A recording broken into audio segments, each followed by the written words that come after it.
വൈകുന്നേരം ആകുമ്പോഴത്തേക്കും നമുക്ക് ചായയോ തേയിലയോ എന്തെങ്കിലും വേണ്ടേ? വേണ്ടേ? ഇപ്പോൾ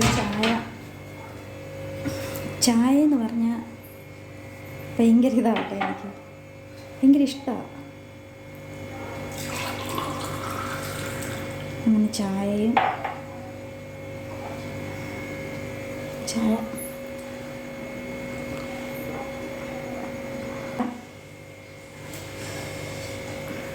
ഉള്ളിവട, നല്ല മൊരിഞ്ഞ ഉള്ളിവട അമ്മ കടയിൽ നിന്ന് കൊണ്ടുവന്നാണേ.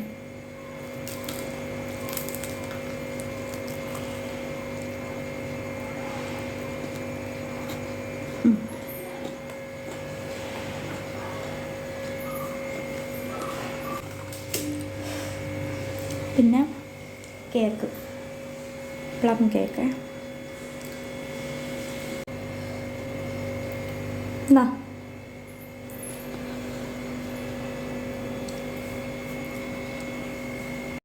പിന്നെ ഒരു സ്പെഷ്യലും കൂടെ ഉണ്ട്, കാണാൻ പറ്റുന്നുണ്ട്. മട്ടൻ ബിരിയാണിയാണ്.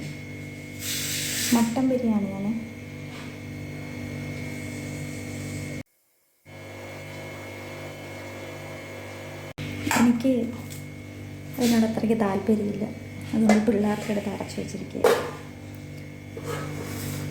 വീട്ടിലുണ്ടാക്കിയതല്ല കേട്ടോ, ഇത് ചേച്ചി വന്നപ്പോൾ അവിടെ മേളിൽ നിന്നൊരു ചേച്ചി കൊടുത്തു വിട്ടതാണ്. അവരുടെ വീട്ടിലുണ്ടാക്കിയതായിരിക്കും, കൊടുത്തു വിട്ടതാണ്. ഞാൻ ബിരിയാണി ഒന്നും ഇതുവരെയ്ക്കും അങ്ങനെ വീട്ടിൽ വെച്ചിട്ടില്ല. എനിക്ക് സംഭവം സത്യം പറഞ്ഞാൽ അറിയത്തില്ല വെക്കാൻ എങ്ങനെയാണെന്നൊന്നും. എപ്പോഴെങ്കിലും എൻ്റെ വീഡിയോയിൽ ചിലപ്പോൾ ഒരു ബിരിയാണി വെക്കുന്നതിലൊക്കെ വരും. ഉപ്പ് കൂടിയോ എരി കൂടിയോ എങ്ങനെയെങ്കിലുമൊക്കെ ഒപ്പിച്ച് വയ്ക്കും. പിന്നെ ഇന്നത്തെ വീഡിയോ ഇത്രയേ ഉള്ളൂ. പിന്നൊരു ഇത് പറയാനുള്ളതെന്ന് വെച്ചാൽ എല്ലാവർക്കും എൻ്റെ ഹൃദയം നിറഞ്ഞ ഹാപ്പി ന്യൂ ഇയർ. വീണ്ടും ഞാൻ പറയാം, ഹാപ്പി ന്യൂ ഇയർ. എല്ലാവരും സന്തോഷത്തോടെ ഇരിക്കുക.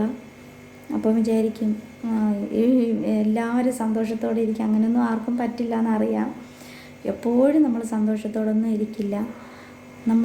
പക്ഷേ സന്തോഷമെന്ന് പറയുന്നത് ആരും കൊണ്ടു തരുന്നതല്ല, അത് സ്വയം നമ്മൾ തന്നെ അതിനുള്ള സന്തോഷത്തിൻ്റെ ഓരോ റീസൺ കണ്ടെത്തി സന്തോഷിക്കുക.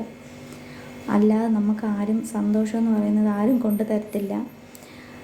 എപ്പോഴും സങ്കടത്തോടെ ഇരിക്കാൻ ആർക്കും പറ്റുകയില്ല. അപ്പോൾ അതിനകത്തുള്ള കുറച്ച് നിമിഷങ്ങൾ സന്തോഷത്തോടെ ഇരിക്കാൻ നമ്മൾ തന്നെ സ്വയം സന്തോഷം കണ്ടെത്തുക. അതിന് നമുക്ക് സന്തോഷം തരുന്ന എന്താണോ അതിലോട്ട് നമ്മൾ പോവുകയും നമ്മൾ സ്വയം സന്തോഷിക്കുകയും ചെയ്യുക. അത്രേ ഉള്ളൂ. എല്ലാവരും ഹാപ്പി ആയിട്ടിരിക്കണം. Happy new year. Tata, bye bye, see U.